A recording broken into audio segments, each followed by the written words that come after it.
A thriving garden starts from the ground up. Healthy soil provides the foundation for every plant, supplying the nutrients and environment they need to grow strong and flourish. An all-round fertiliser supports this balance, feeding both the soil and your plants to keep the whole garden thriving season after season.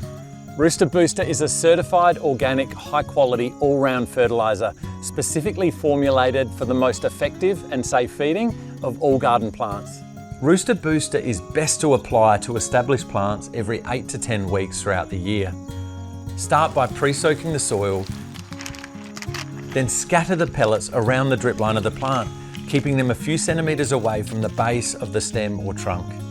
As a slow-release fertiliser, Rooster Booster needs to be watered in well to activate the breakdown process, releasing nutrients into the soil to be taken up by the plants. Rooster Booster is an Australian certified organic and promotes natural, healthy plant growth by slowly releasing essential nutrients into the soil.